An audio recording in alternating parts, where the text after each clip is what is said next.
Welcome to Eminazhichiget, a podcast that celebrates Anishinaabek leaders from across the Great Lakes.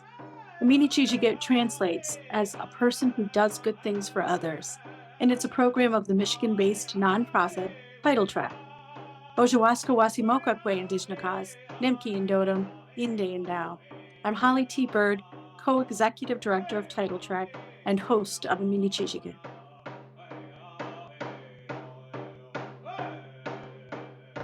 One thing that I try to describe to people about the difference in indigenous viewpoints or the way that we treat leading, for example. Some people talk about their politics as a Republican.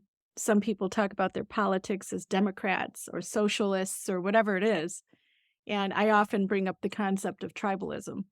And I say not tribalism in the way that in a divisive way. I said as tribal people, we grow up with the idea that everybody should be taken care of.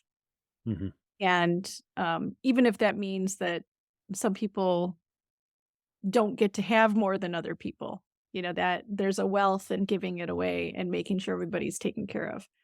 And we can see that routinely.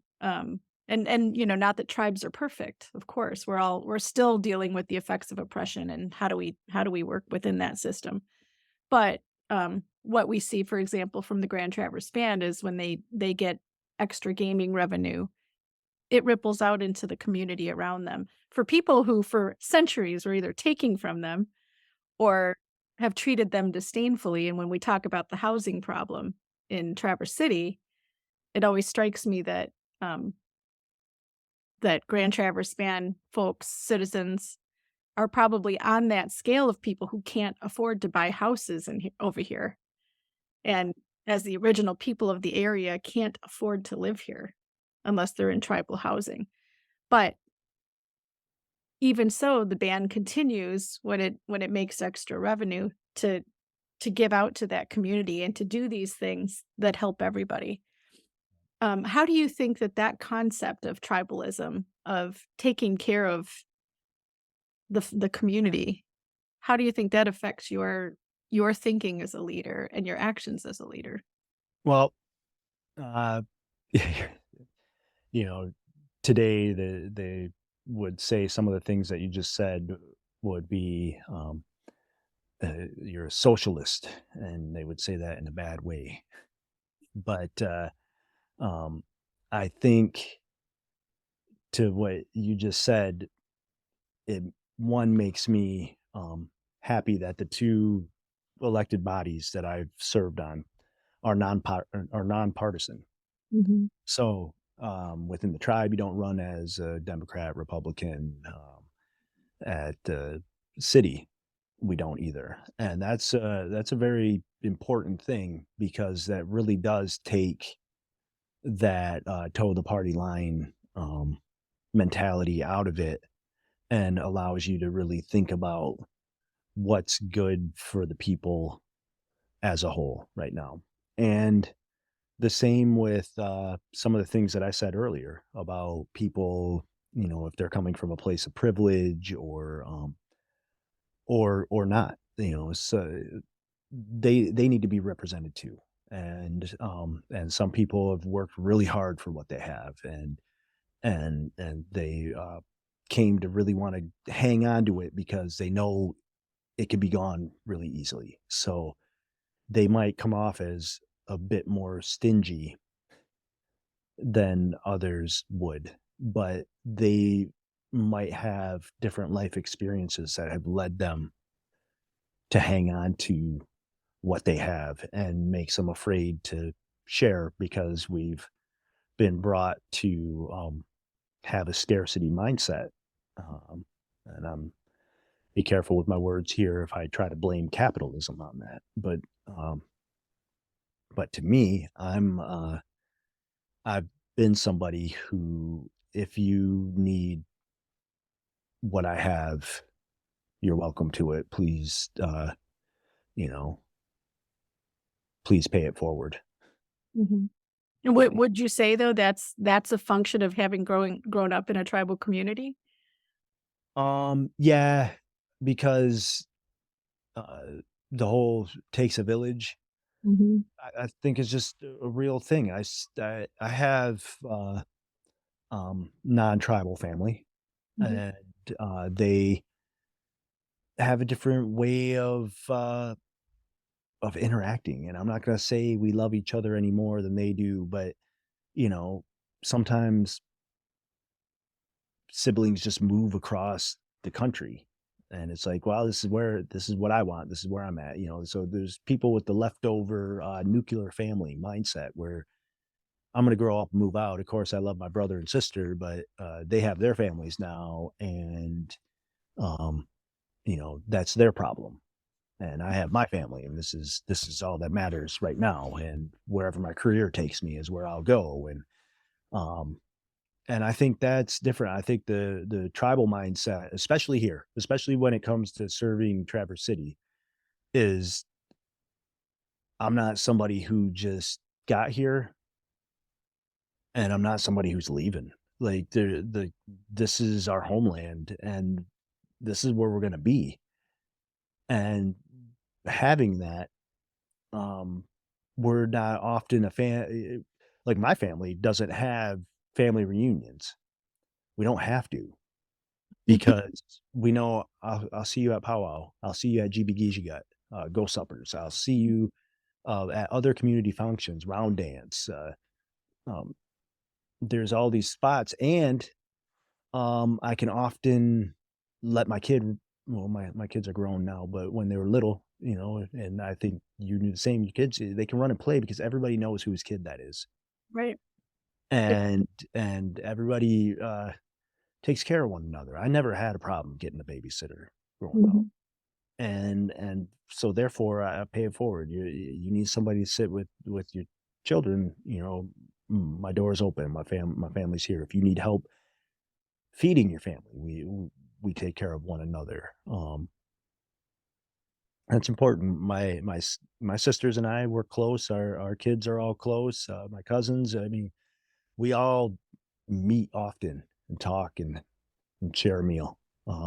That's something that we do. And if somebody's truly in need, I don't see anybody really going without. The biggest difficulty is when we get to talking about experiencing homelessness, and often that's when, also if a person is not in the right space and they're beyond what their family can do to really help them, Mhm. you know? Mhm. I mean, not every situation is the same, but often it's, um, we can't, like, we don't drink or do drugs in my household, so I can't have that here, and I know you're out on the streets, but you're gonna have to let that go if you wanna come spend the night, Mhm. and, Mhm. I think you know how it goes. It's a Mhm. tough obstacle, tough barrier to caring for one another is when someone, um, isn't ready to take care isn't ready for the help and isn't ready to take care of themselves. Mhm. And not unpainful for us, that are out No. there watching it happen and wanna help, but we have those barriers. But, Well, go ahead. oh, yeah, because you just triggered something that I really do wanna share because I saw a headline yesterday about, Dr. Dre's oldest daughter is living in a rental car, and so they Mhm. wanna tear him up about that, and I'm remembering, um, back in, like, 2011, 2012, I turned the TV on, I was at home by myself, and I wanted to see what was going on in pop culture. I turned on, I don't know, some Entertainment Tonight show, and, the big news story was Madonna's brother is homeless. Madonna is worth $500 million, and she has a brother that's homeless, and they're dragging her down because of this. And then they interview him, and as they're talking to him, then kind of recognize him, and then I hear him say, um, "Yeah, yeah, that's the Union Street Bridge. I sleep under there sometimes." Mhm. And but lo and behold, he's talking about Traverse City, Yeah. Yeah. and then, they show a picture of, of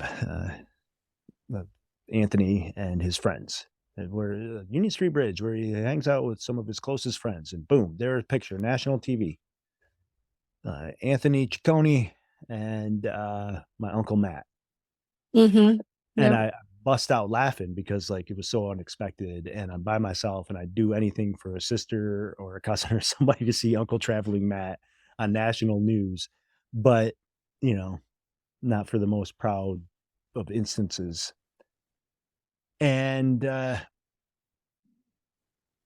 you know, uh, it makes me think about like you're trying to bring Madonna down, you're trying to bring Dr. Dre down. These people got all the money. I mean, they got more than than say the tribe's bringing in, and than Traverse City's bringing in their annual budget.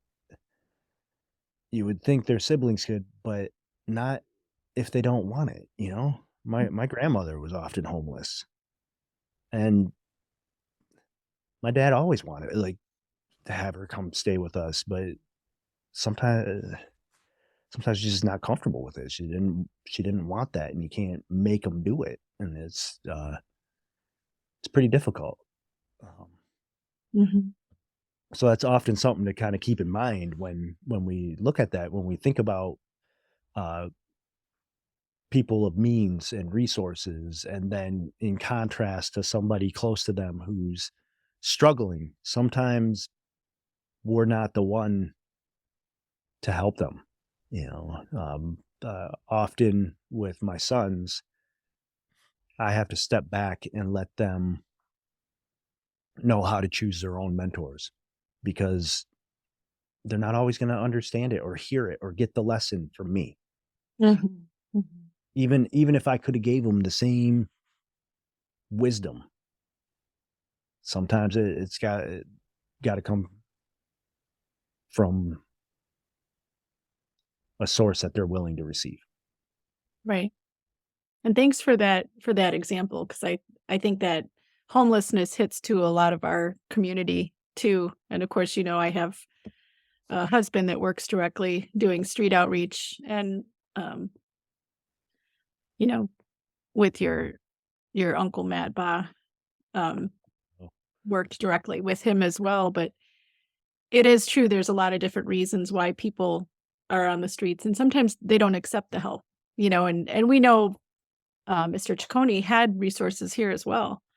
yeah, And whether it's mental health, or pride, or drug use, or whatever it is, the the point is not that, we're trying to stop people from helping, because it should always be there. It should always be offered.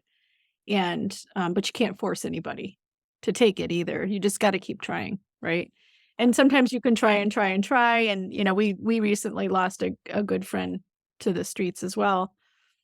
Um, and it was that same concept where we had to try to figure out the best way to do it with a person who did not wanna be confined, but also didn't wanna expose the family to his drug exposure. yeah, And so it's a difficult one, but um, it makes me feel better knowing that you're in the position you are now, where you can have an influence on that, being someone who's had personal experience, right? And has had an understanding of those things, um, that bring a person to that place. And one of the worst places anybody could be, but also that drive, to do what's right for them.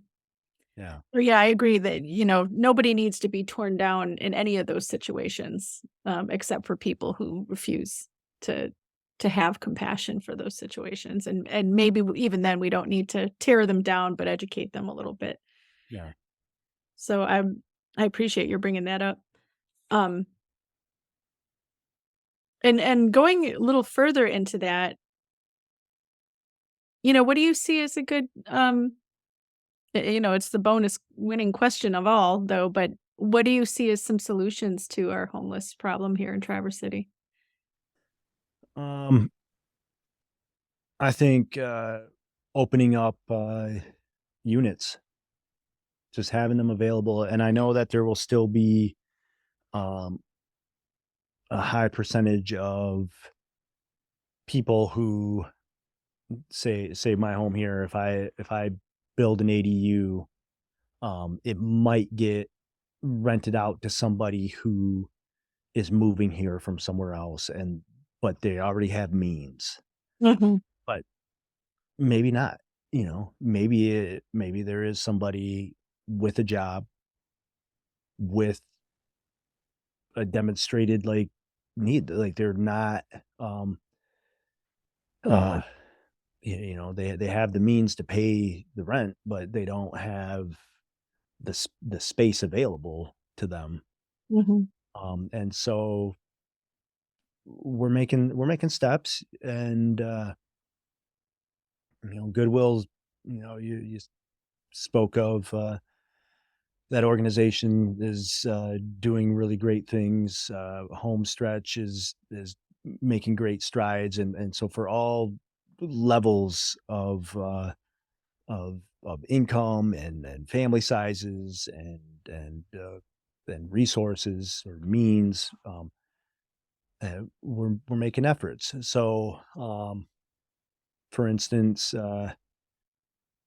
my this is a legit plan. If I were to build an ADU here, it's for my mom when she's, uh, too old to really live alone.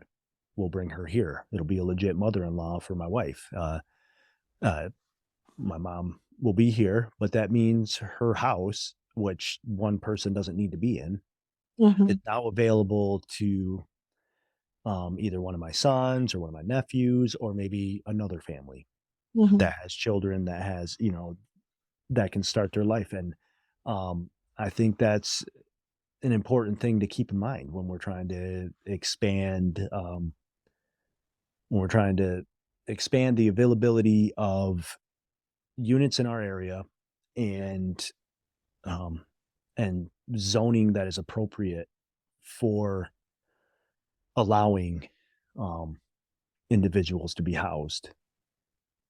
Fantastic. That's going to be the most important thing. There are jobs here. We just spent years seeing it before COVID, even, Mhm. get employees in, and then today, you know, we're trying to employers, I believe, are making efforts to pay their people a livable wage while also dealing with the rising costs of their materials, and, it's just a constant balancing act, and some of it will go beyond, what we're able to do locally. It will become it's state and federal and global issues. You talked about ADU and you talked about, how employers are there are jobs out there and they're starting to bring up the wages to livable wages because yeah, that's the thing, right? That is a thing. Um, and I think that that part is true, right? We do have a lot of housing that is no longer affordable for people for single even if it's single family housing, and creating those units, allowing people to create those units on their own property to house people that maybe couldn't find it elsewhere or couldn't afford to purchase or rent a home. Because rent here is what? Like, you can't find a single family home to rent for under $1,500. No, not at all. Not even close. The thing that when you had asked about coming back to, with that tribal mindset, Mhm. is, having an abundance. So if there's an abundance of units, then obviously supply and demand, the price of rents will go down because there's more places to rent than there are available. I mean, try to go rent an office right now. Offices are pretty cheap. You see Yep. for less everywhere. But I can tell you without even asking any of the property owners, they don't want their rents to go down because their revenue goes down. Right. So that's where the balancing act comes in, or where, ultimately, nationally, we need a culture of people who can live within their means, not be over leveraged when they want to do things, and reduce their need for um higher incomes. And Right. that means if I were to build an ADU on my property, I can't go borrow a lot to do that and then put myself in a position where high interest rates require me to rent out a one-bedroom apartment for $1,500 a month. Mhm. And, I think folks have seen that though, like, there's no way for them like, I would love to open my property up to this, but there's no way for me to do that and rent it out for $500. It's just there's no way, but that's how you're gonna help a kid get ahead that's just starting their career out, Mhm. just starting out adulthood and living alone. I mean, I don't know. I don't know how I would save money if I had to start over today. And it's interesting going back to that thought process too, where the nuclear family of, uh, that sort of Western mentality of the nuclear family does and especially in this area for anyone to survive or have a job that pays them enough to live here, it does Yeah. require sometimes people to go out in other parts of the world, and this is true in my family too. On the white side of my family, you know, my grandma was from England and my grandfather was American, um, and they had their kids, they settled in an area, and almost every single one of them moved out of state. There was, like, me and my mom and my auntie who stayed in Michigan, but I to me that and then on my dad's side of the family, my indigenous, Mexican side of the family, everybody was like this, with the exception of, out of what, 13 kids or whatever, with the exception of 1 or 2 that moved out of state.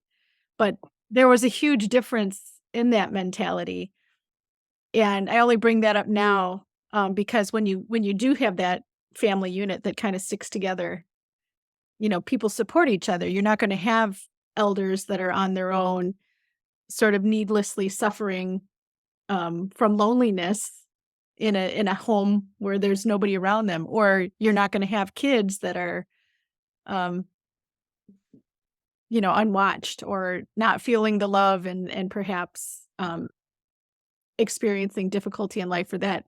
I always feel like it's the people that go way out here and do those things that are the most vulnerable, even though they think they're invincible.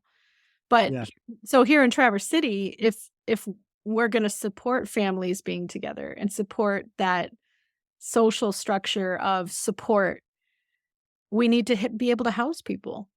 And Yeah. so, yeah, ADUs make total sense.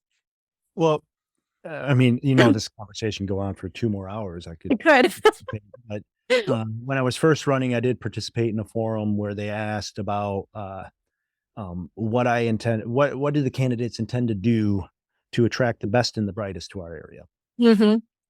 And, um, I felt I needed to tell a piece of my story as a high school dropout to mention that, like, well, it's a little hard as somebody who's from here that to hear that statement and not hear that the kids that are growing up here are not good enough Mm, and that the best and the brightest have to come from elsewhere. right. And that's hurtful. I was, very fortunate that the city, the area had made investments through, NMC and the university center, that there were opportunities available to me to, get an education here without that mentality of I have to leave in order to survive. It was tough. I did go to, I have several different degrees and schooling, and one of them was I did do a one-year program at a trade school in Phoenix, at the Conservatory of Recording Arts and Sciences, which is a very in-depth, recording school. Mhm. And, for me living here, it's very difficult if I wanna make music or if I wanna be part of, making movies is a very, uh, unlikely thing. at the time that I had come back home. And with the speed of internet, like right now, you and I are doing this recording together. You're not even here. You know, Mhm. Right, right. these things have changed. So today, we are able to work on larger mainstream projects here in this town I have here in my little studio that that make me hold my head up a little higher and feel like I'm participating in that larger art space globally where bigger attractive projects and so we can develop a mindset of I don't have to leave in order to achieve the things that I want to do. But at the same time, the flip side of that is also people that are paying the insane amount of rents in San Jose, LA, Chicago, New York, they are realizing I can move somewhere like here, Mhm. where our most expensive places Yeah. are half the cost of what they're paying, and they may still be making the same amount of money or close to because they utilize the internet in order to, remote in. Um, it's a great thing, but it also has that caveat. Right. So, just touching on stuff and I'm just gonna have a couple more questions here. Okay. Um, one of the things you mentioned, is this concept of doing for the community, the tribalism, trying to balance things. Um, I do wanna touch on the fact that you are the just appointed as the Mayor Pro Tem. Tell us what that is for Traverse City, what it means, and, um, both as the Mayor Pro Tem and as an Anishinaabek leader, what do you wanna see happen for our community? So, Mayor Pro Tem and some governing bodies is just, it might be more understood as, like, the vice mayor. Mhm. So, like, just like as my role when I was, vice chair of Grand Traverse Band, I preside over meetings when the mayor is absent, and, also be present at all agenda reviews, and, as far as what I would like to see as an Anishinaabe man in this position, it really like, I'm trying to avoid any type of identity politic, like, I don't wanna hide behind, like, I'm Anishinaabe and I'm in this role, but I also don't wanna waste that time. Like, I wanna make sure that I can bring an indigenous perspective to all that we're doing with the policies that we're implementing. And so I think a stronger presence. Um, Years ago, there was we were reconstructed Clinch Park Mhm. and the mouth of the Boardman, and the height of going through the Boardman Ottaway restoration project, and and then right at the mouth at Clinch Park, they did a written history of our area, and they totally skipped over Anishinaabeg settlement at all.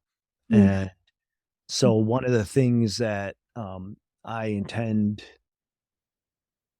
to be a piece of is making sure that our paver is never forgotten again, that Mhm. we don't get left out, that we're not excluded, that we have a presence here, and an appreciation, not an exploitation. Mhm.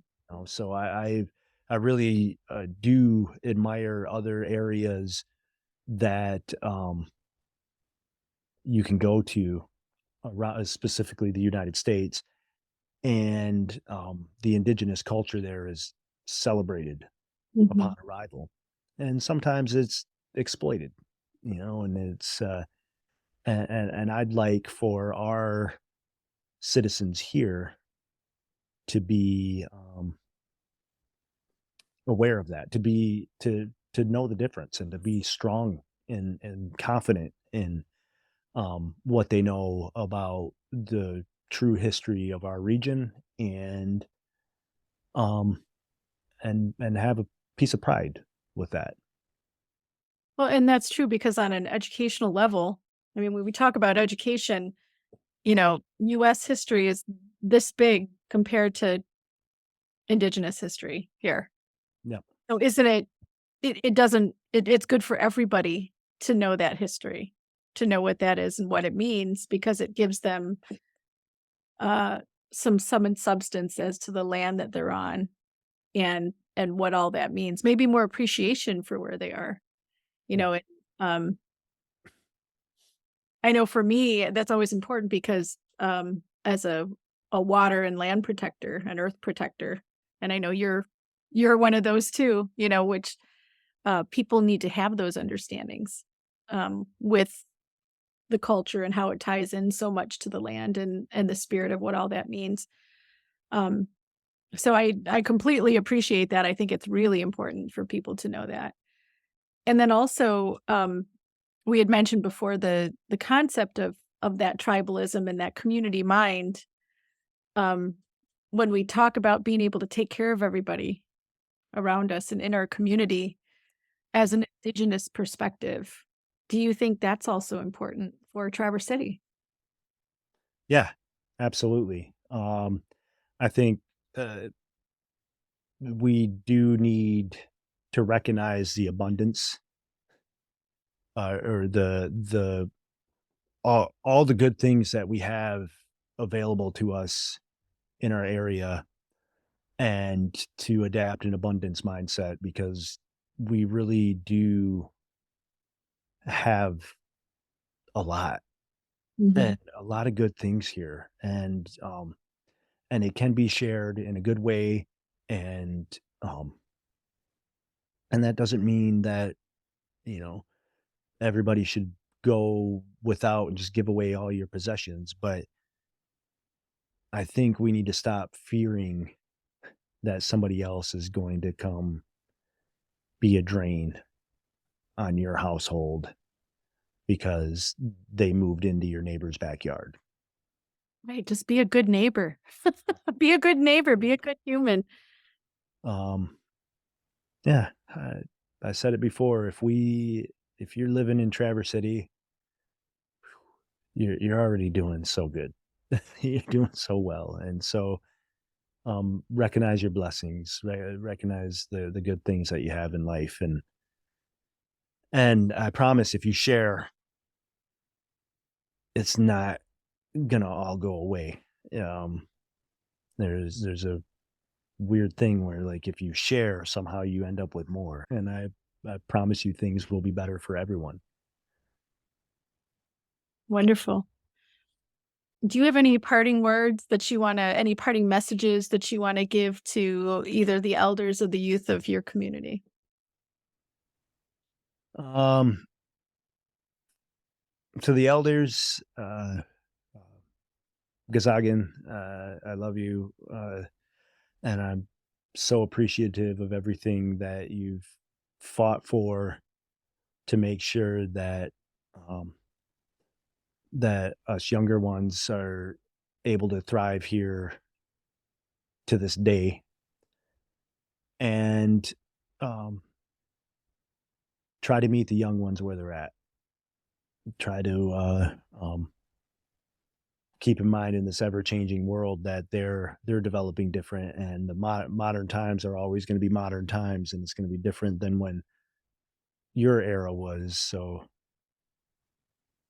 you know, be there for the kids, guide them, uh, and kids. I mean, I'm including myself. I'm still one of them, and I still definitely need the wisdom of my elders to help keep me on the right road. And to the kids, just hang in there. Um, when your mom wants you to go to language class, go to language class. Um, it's the backbone to our culture. We really need to continue speaking Anishinaabemowin. All right, miigwech. Miigwech so much for all you're doing and for all you will do. And yeah, keep on. Oh, one more thing. Any projects right now for New Leonard Media that you want to talk about or you want people to know about? So right now there's one project bringing traditional ecological knowledge keepers to 11 different rural schools, after school programs that will help teach non-tribal kids some of our sustainable ways and help expose them to a culture outside of their own. And that's kind of an important project. When I say share, sometimes it's not just your money or your food.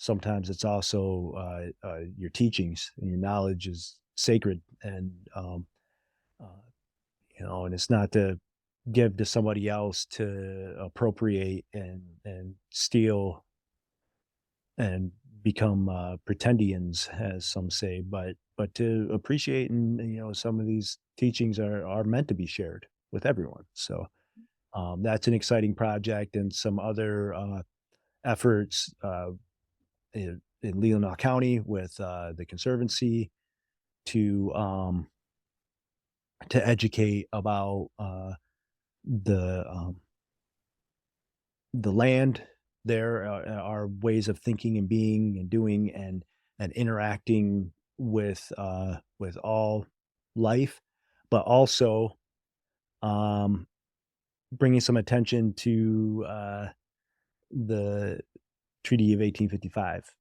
and the illegal land taking of the Grand Traverse Band of Ottawa and Chippewa Indians. So it's an opportunity, any opportunity that we can have to share anything about those lots,